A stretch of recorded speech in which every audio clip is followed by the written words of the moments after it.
Hello बच्चों।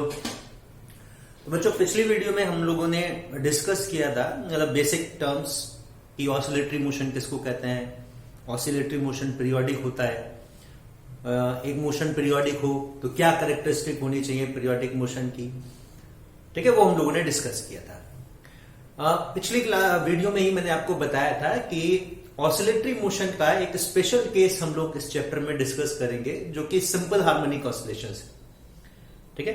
तो वैसे तो ऑसिलेटरी मोशन बहुत तरह के हो सकते हैं, लेकिन उन ऑसिलेटरी मोशंस में से कुछ ही मोशन है जिनको हम सिंपल हार्मोनिक मोशन या सिंपल हार्मोनिक ऑसिलेशन कह सकते हैं। अच्छा, एक बात और, ऑसिलेशंस और वाइब्रेशंस में क्या डिफरेंस है? जनरली कई बार हम कहीं पर ऑसिलेशन टर्म यूज कर लेते हैं, कहीं पर वाइब्रेशन यूज कर लेते हैं।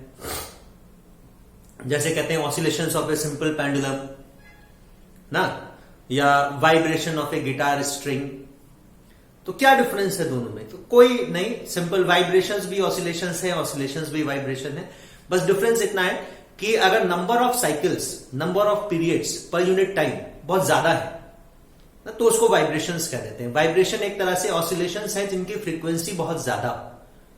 तो अगर ऑसिलेटरी मोशन में फ्रीक्वेंसी, नंबर ऑफ पीरियड्स और number of cycles per unit time जो परफॉर्म कर रहा है ऑब्जेक्ट, अगर वो बहुत ज्यादा है तो हम ऑसिलेशंस को ही वाइब्रेशन कह देते हैं, और अगर नंबर ऑफ फ्रीक्वेंसी कम है तो कॉमन टर्म जो ऑसिलेशंस हम यूज करते हैं वो यूज करेंगे। चलिए हम लोग आगे basically simple harmonic oscillations discuss करते हैं। तो देखिए, ये हमने डिस्कस किया कि वापस एक बार आपको रिकॉल कराना चाहूंगा मैं कि जो ऑसिलेशंस हैं वो तभी होती हैं जब ऑब्जेक्ट अपने स्टेबल इक्विलिब्रियम से डिस्प्लेस हो। अगर ऑब्जेक्ट स्टेबल इक्विलिब्रियम स्टेट में है और उसको उसकी स्टेबल इक्विलिब्रियम से थोड़ा सा डिस्टर्ब किया जाए तो ऑसिलेशन सेटअप होते हैं। कैसे, वो हम लोग पिछली वीडियो में डिस्कस कर चुके हैं, ठीक है। तो मैं क्या बात आपको वापस रिकॉल कराना चाहता हूं कि देखिए कि जब ऑब्जेक्ट यहां स्टेबल इक्विलिब्रियम पोजीशन पर है तो एग्जैक्टली इस पोजीशन पर, यहां पर जो उसकी स्टेबल इक्विलिब्रियम पोजीशन है, इस पोजीशन पर होने पर ऑब्जेक्ट पर जो फोर्स एक्ट करेगी वो जीरो। लेकिन अगर हम उसको उसकी इक्विलिब्रियम पोजीशन से डिस्टर्ब कराते हैं, डिस्प्लेस कराते हैं, तो एक फोर्स जनरेट होगी, जिस फोर्स की टेंडेंसी आएगी उस ऑब्जेक्ट को वापस उसकी इक्विलिब्रियम पोजीशन पर लाने ना, इसी को रिस्टोरिंग फोर्स कहते हैं। अगर हम ऑब्जेक्ट को इधर डिस्प्लेस करेंगे तो ये रिस्टोरिंग फोर्स की टेंडेंसी या रिस्टोरिंग फोर्स की डायरेक्शन इस तरह से आएगी कि वो ऑब्जेक्ट के डिस्प्लेसमेंट को अपोज करेगी। डिस्प्लेसमेंट मतलब मीन पोजीशन से हमने उसको कितना डिस्प्लेस किया है। तो डिस्प्लेसमेंट के हमेशा अपोजिट एक्ट करती है restoring force in oscillatory motion, ठीक है। क्लियर सी बात है। ये हमने वर्क एनर्जी एंड पावर में भी डिस्कस किया था जब हम लोग पोटेंशियल एनर्जी कर्व पढ़ रहे थे कि जब स्टेबल इक्विलिब्रियम पे ऑब्जेक्ट होता है तो उसको स्टेबल इक्विलिब्रियम से डिस्टर्ब करने पर हमेशा ऐसी फोर्स जनरेट होगी जो उसको वापस उसके इक्विलिब्रियम पोजीशन की तरफ ही लेकर आएगी। मींस ऐसी फोर्स जो उसके डिस्प्लेसमेंट को, इक्विलिब्रियम पोजीशन से जो उसका डिस्प्लेसमेंट है उसको अपोज करेगी, ठीक है। तो ये बात आपको ध्यान रखनी है। अब जो सिंपल हार्मोनिक ऑसिलेशन है वो इसी फैक्ट से रिलेटेड है। जब आप ऑब्जेक्ट को उसकी स्टेबल इक्विलिब्रियम से डिस्प्लेस करोगे, restoring force will start acting on the object. Suddenly जैसे उसकी पोजीशन चेंज होगी, रिस्टोरिंग फोर्स आएगी। रिस्टोरिंग फोर्स उसको उसकी इक्विलिब्रियम को रिस्टोर कराने की कोशिश करेगी। तो इस रिस्टोरिंग फोर्स से जो एक्सेलरेशन प्रोड्यूस होगा ना, जो भी एक्सेलरेशन प्रोड्यूस होगा इस रिस्टोरिंग फोर्स से, अगर वो एक्सेलरेशन ऑब्जेक्ट के डिस्प्लेसमेंट के डायरेक्टली प्रोपोर्शनल है ना, acceleration is a linear function of displacement. Displacement मतलब ऑब्जेक्ट का इक्विलिब्रियम पोजीशन से जो डिस्प्लेसमेंट है। तो अगर एक ऑब्जेक्ट इस तरह से ऑसिलेट कर रहा है कि किसी भी इंस्टेंट ऑफ टाइम पर अगर हम उसका डिस्प्लेसमेंट मेजर करें relative to its stable equilibrium position ना, और वो डिस्प्लेसमेंट मान लीजिए x है, तो उसका जो एक्सेलरेशन आए ना, जो एक्सेलरेशन हो उसका इंस्टेंटेनियस एक्सेलरेशन, उस इंस्टेंट पर उसका एक्सेलरेशन वो इस डिस्प्लेसमेंट के प्रोपोर्शनल आना चाहिए। एक्सेलरेशन डिस्प्लेसमेंट का लीनियर फंक्शन होना चाहिए और साथ ही साथ एक्सेलरेशन जो है वो डिस्प्लेसमेंट के अपोजिट आना चाहिए। Acceleration should be opposite to displacement. अब देखिए डिस्प्लेसमेंट की डायरेक्शन, अगर स्टेबल इक्विलिब्रियम को हम इनिशियल पोजीशन कंसीडर कर रहे हैं ऑब्जेक्ट की, कि ऑब्जेक्ट इनिशियली स्टेबल इक्विलिब्रियम में, तो डिस्प्लेसमेंट की डायरेक्शन आएगी अवे फ्रॉम इक्विलिब्रियम ना। भाई डिस्प्लेसमेंट तो मतलब यहां पे ऑब्जेक्ट, तो डिस्प्लेसमेंट ये हो गया, यहां पे है तो डिस्प्लेसमेंट इतना हो गया। डायरेक्शन डिस्प्लेसमेंट की हमेशा away from the equilibrium position होगी। ये बात समझते हैं आप ना, displacement will always be directed away from the initial position. तो एक्सेलरेशन जो है वो हमेशा टुवर्ड्स इक्विलिब्रियम पोजीशन आना चाहिए। Opposite to displacement means the direction of acceleration should always be opposite to the direction of displacement. ठीक है, acceleration displacement के अपोजिट डायरेक्शन में एक्ट करना चाहिए। अगर ये कंडीशन सेटिस्फाई होती है, दिस कंडीशन इज सेटिस्फाइड, तो हम ऑसिलेशंस जो हैं उनको सिंपल हार्मोनिक ऑसिलेशंस कहेंगे। ठीक है, अगर एक्सेलरेशन जो है वो डिस्प्लेसमेंट का लीनियर फंक्शन है और इंस्टेंटेनियस एक्सेलरेशन हमेशा डिस्प्लेसमेंट के अपोजिटली एक्ट करता है इन दी ऑसिलेशन, तो उन ऑसिलेशंस को हम सिंपल हार्मोनिक ऑसिलेशंस कहेंगे। अच्छा, मैं इसको क्या करता हूं, मास से दोनों तरफ मल्टीप्लाई कर लूं तो इधर हो जाएगा M A directly proportional to, इसको हम कुछ एक प्रोपोर्शनल मतलब कुछ एक कांस्टेंट पुट कर देते हैं। मास से मल्टीप्लाई किया, चलिए मास से मल्टीप्लाई कर दीजिए इनटू एक्स। एक प्रोपोर्शनलिटी कांस्टेंट यहां पे सब्स्टिट्यूट कर लेते हैं। काम करते हैं कि हम लिखते हैं a is equal to minus C X. C कोई भी एक प्रोपोर्शनलिटी कांस्टेंट है, ठीक है, और अगर मैं मास से मल्टीप्लाई कर रहा हूं तो M A is equal to minus M C X लिख सकते हैं।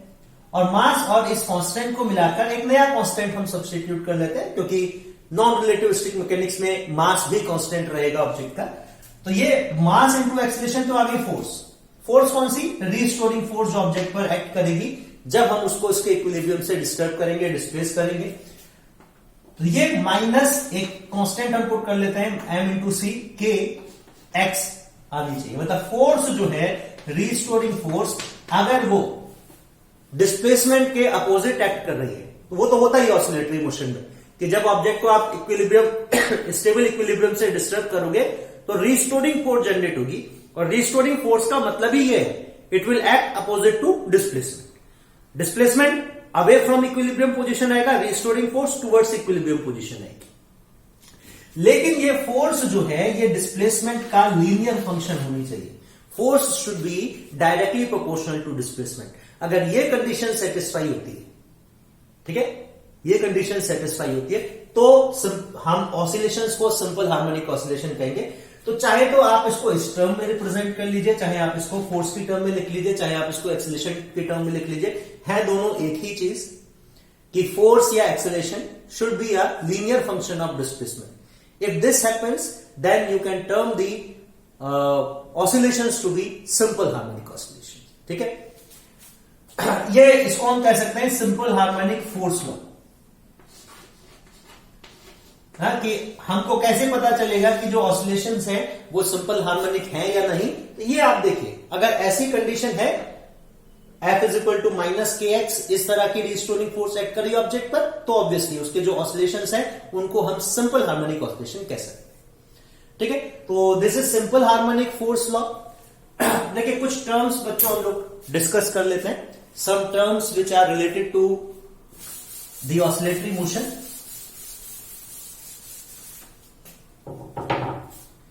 तो एक तो है एम्पलीट्यूड।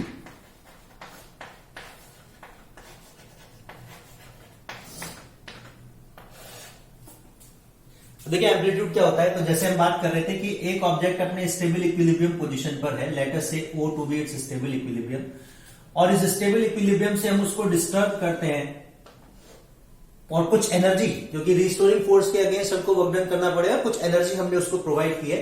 लेकिन अगर स्लोली डिस्प्लेस कर रहे हो तो वो वर्क डन जो है वो पोटेंशियल एनर्जी की फॉर्म में कन्वर्ट होगा। तो ऑब्जेक्ट यहां पर अपनी मीन पोजीशन के इधर मूव करेगा। फिर मैंने आपको बताया था कि रिस्टोरिंग फोर्स उसको एक्सेलरेट कराएगी, वो काइनेटिक एनर्जी गेन करता हुआ आएगा। जब यहां पर आ जाएगा तो सारी जो पोटेंशियल एनर्जी है वो काइनेटिक एनर्जी की फॉर्म में कन्वर्ट हो जाएगी, लेकिन अपनी इनर्शिया की वजह से वो इक्विलिब्रियम पोजीशन पर रुकेगा नहीं, जबकि यहां पर फोर्स जीरो हो जाएगी। लेकिन फोर्स जीरो होने का मतलब ये थोड़ी ना कि ऑब्जेक्ट रुक जाएगा। फोर्स जीरो होने का मतलब एक्सेलरेशन जीरो हो जाएगा, वो है भी, क्योंकि डिस्प्लेसमेंट जीरो है। एक्सेलरेशन सिंपल हार्मोनिक मोशन में डायरेक्टली प्रोपोर्शनल होता है डिस्प्लेसमेंट के, तो मीन पोजीशन पर आती है एक्सेलरेशन जीरो हो जाएगा।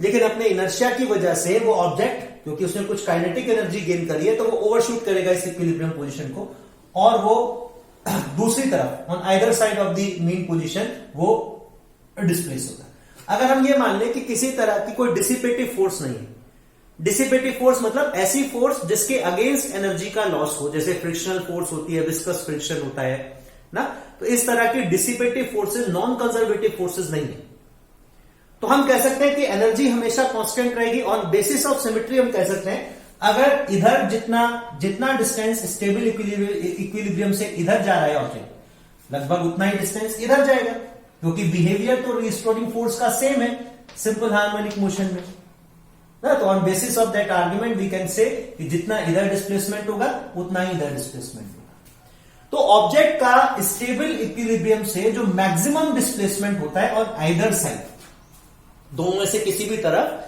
जो मैक्सिमम डिस्प्लेसमेंट होगा मीन पोजीशन के स्टेबल इक्विलिब्रियम के दोनों में से किसी भी तरफ on either side of the equilibrium position the maximum displacement, जितना मैक्सिमम डिस्टेंस तक ऑब्जेक्ट जाएगा वो उसका एम्पलीट्यूड कहलाता है। तो amplitude can be termed as maximum displacement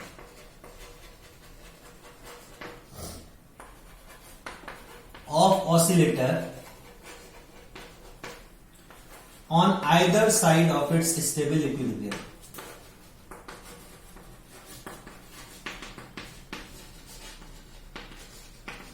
ठीक है, ये हम एम्पलीट्यूड कह सकते हैं। बाकी ये मतलब यहां से यहां तक का ये जो डिस्प्लेसमेंट है इसको हम एम्पलीट्यूड कहेंगे। अब ऑब्जेक्ट तो किसी भी टाइम पर यहां पे भी हो सकता है, यहां पे भी हो सकता है, यहां पे भी हो सकता है, तो ये मैक्सिमम डिस्प्लेसमेंट है। बाकी उसका इंस्टेंटेनियस डिस्प्लेसमेंट इस मीन पोजीशन और एम्पलीट्यूड के बीच में कहीं भी हो सकता है। तो डिस्प्लेसमेंट ऑब्जेक्ट का देखिए आप, मैक्सिमम कितना हो सकता है, प्लस ए और माइनस ए। माइनस इधर, क्योंकि अगर हम डायरेक्शन कन्वेंशन लें, इस डायरेक्शन को अगर हम पॉजिटिव ले लें, तो इस डायरेक्शन में डिस्प्लेसमेंट अगर पॉजिटिव है तो इसके अपोजिट डायरेक्शन में डिस्प्लेसमेंट नेगेटिव आएगा। तो ऑब्जेक्ट का जो डिस्प्लेसमेंट है, इंस्टेंटेनियस डिस्प्लेसमेंट, वो प्लस ए और माइनस ए के बीच में वैरी करेगी। तो ये दोनों ही वैल्यू प्लस ए या माइनस ए को हम कहते हैं amplitude, the maximum displacement of oscillator from its equilibrium position. ठीक है, बाकी एक टर्म हम लोग ने पीरियोडिक मोशन में भी डिस्कस करी थी, वापस एक बार मैं बता देता हूं आपको, टाइम पीरियड। तो देखिए, oscillations are an example of periodic motion, क्योंकि यहां पे ऑब्जेक्ट अपने पॉजिटिव एम्पलीट्यूड की तरफ जाएगा, पॉजिटिव एम्पलीट्यूड के बाद फिर इक्विलिब्रियम पोजीशन पर आएगा, फिर नेगेटिव एम्पलीट्यूड की तरफ जाएगा, फिर इक्विलिब्रियम पोजीशन पर आएगा। तब ये जो एक प्लस ए से माइनस ए और वापस अपनी इनिशियल पोजीशन पर आना, ये कहलाता है एक साइकिल या एक पीरियड। इसके बाद ऑब्जेक्ट सेम पाथ को ट्रेस करेगा, रिट्रेस करेगा वापस, है ना, फिर उसी पाथ पर मूव करेगा और it will take same interval of time again to complete the one period. तो इस तरह से ऑब्जेक्ट जो है वो एक फिक्स्ड इंटरवल ऑफ टाइम के बाद में अपने मोशन को रिपीट कर रहा है ना, कुछ पीरियड्स वो जो है इन पीरियड्स को रिपीट करेगा। तो ये जो टाइम इंटरवल है, जितने टाइम इंटरवल में वो एक साइकिल या एक पीरियड कंप्लीट करता है, इसको हम टाइम पीरियड कहते हैं। ठीक है, कैपिटल टी से सिंबलाइज करते हैं। यूनिट्स, एम्पलीट्यूड तो डिस्प्लेसमेंट है, यूनिट मीटर आएगी, टाइम पीरियड ऐसा यूनिट सेकेंड। फिर एक टर्म मैंने आपको बताई थी फ्रीक्वेंसी। ठीक है, तो फ्रीक्वेंसी होती है नंबर ऑफ पीरियड्स और number of cycles performed in 1 second, 1 unit time. तो ऐसा यूनिट सेकंड होती है, सीजीएस भी सेकंड है, तो सेकंड ही ले लेते हैं। 1 सेकंड 1 यूनिट टाइम हो गया। जितनी साइकिल्स या जितने पीरियड्स परफॉर्म हो रहे हैं 1 यूनिट टाइम में, 1 सेकंड में ना, उनको हम कहते हैं फ्रीक्वेंसी। कि कितनी बार 1 सेकंड में ऑब्जेक्ट जो है वो रिपीट करेगा अपने मोशन, कितने रिपीटिशंस होंगे, कितने पीरियड्स कंप्लीट करेगा वो। ठीक है, उसको फ्रीक्वेंसी को जनरली न्यू से या एफ से सिंबलाइज कर सकते हैं, वो आपकी मर्जी है। और जैसा कि हम कहते हैं कि अगर एक ऑसिलेशन में टी सेकेंड्स लग रहे हैं तो कितने ऑसिलेशन होंगे एक सेकंड में? 1/t हम लिख सकते हैं। तो frequency can be written as one by time period. एक और इंपॉर्टेंट क्वांटिटी, इंपॉर्टेंट टर्म जो हमको पता होनी चाहिए वो है एंगुलर फ्रीक्वेंसी। देखिए अभी इसके बाद हम लोग डिस्कस करेंगे that this simple harmonic oscillation, simple harmonic motion of an object can be compare to circular motion. इसको हम यूनिफॉर्म सर्कुलर मोशन से कंपेयर कर सकते हैं, ठीक है। तो अगर हम इसको यूनिफॉर्म सर्कुलर मोशन से कंपेयर कर रहे हैं तो वन साइकिल और वन ऑसिलेशन ना, one oscillation of the oscillator is equivalent to one revolution of an object on circular path, ठीक है। तो जैसे सर्कुलर पाथ पर ऑब्जेक्ट मूव कर रहा है तो उसका जो रेडियस है ना, वो कितना एंगल स्वैप करता है कंप्लीट साइकिल में? एक कंप्लीट साइकिल में 2π, ठीक। तो और टाइम पीरियड मान लीजिए कितना है? t। तो यही जो एंगुलर फ्रीक्वेंसी है वो होती है angle subtended per unit time. तो एक कंप्लीट साइकिल में अभी हम देखेंगे कि किस तरह से हम इसको, जैसे ये एंगल सर्कुलर मोशन में रेडियस वेक्टर या रेडियस जो एंगल स्वैप करता है at the centre as the object move ना, एंगुलर डिस्प्लेसमेंट। इसी तरह से एक क्वांटिटी हम लोग पढ़ेंगे अभी सिंपल हार्मोनिक मोशन में, अभी थोड़ा नेक्स्ट वीडियोस में, जो कहलाती है फेज ना, जिसको कहा जाता है फेज। तो जिस तरह से एक कंप्लीट साइकिल में जो ये एंगल सबटेंड होता है by the radius vector at centre of the circle 2π, इसी तरह से एक कंप्लीट साइकिल में ना, वन ऑसिलेशन में, वन पीरियड में जो फेज है वो 2π अमाउंट चेंज हो जाता है। एक कंप्लीट साइकिल में फेज कितना बढ़ जाएगा? 2π बढ़ जाएगा। तो ये फेज पर यूनिट टाइम कितना चेंज हो रहा है ना, इसको कहा जाता है एंगुलर फ्रीक्वेंसी। एंगुलर फ्रीक्वेंसी होती है phase change per unit time. और ठीक इसको हम डिफाइन करने ओमेगा से हम लोग सिंबलाइज करते हैं, और ठीक जैसे सर्कुलर मोशन में एंगुलर वेलोसिटी लिखते हैं उसी तरह से एसएचएम में हम एंगुलर फ्रीक्वेंसी ओमेगा को 2π/T लिख सकते हैं। ये कंप्लीट साइकिल में कितना फेज, कंप्लीट साइकिल मतलब टी टाइम पीरियड, एक टाइम पीरियड में कितना फेज चेंज होगा? 2π। तो यूनिट टाइम में कितना फेज चेंज होगा? 2π/T। अच्छा, क्योंकि 1/T को हम फ्रीक्वेंसी लिखते हैं तो 2π/T को हम 2πf या 2πu भी लिख सकते हैं। मतलब this is the relation between angular frequency and linear frequency, 2πf और 2πu, ठीक है।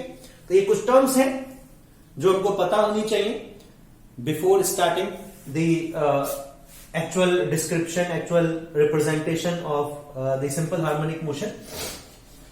यूनिट एंगुलर फ्रीक्वेंसी जो होती है रेडियन पर सेकेंड ना, वो आपने पढ़ी हुई थी सर्कुलर मोशन में कि एंगुलर वेलोसिटी को रेडियन पर सेकेंड में रिप्रेजेंट करते हैं, ठीक है। अब देखिए नेक्स्ट हम लोग पढ़ेंगे कि कैसे सिंपल हार्मोनिक मोशन की इक्वेशन लिखी जाए, और उस इक्वेशन को सॉल्व करके हम डिस्प्लेसमेंट, वेलोसिटी और एक्सेलरेशन के लिए एक्सप्रेशन ड्राइव करेंगे कि सिंपल हार्मोनिक ऑसिलेटर की किसी भी इंस्टेंट ऑफ टाइम पे वेलोसिटी को क्या लिख सकते हैं, डिस्प्लेसमेंट को कैसे रिप्रेजेंट करेंगे, एक्सेलरेशन को कैसे रिप्रेजेंट करेंगे, ठीक है।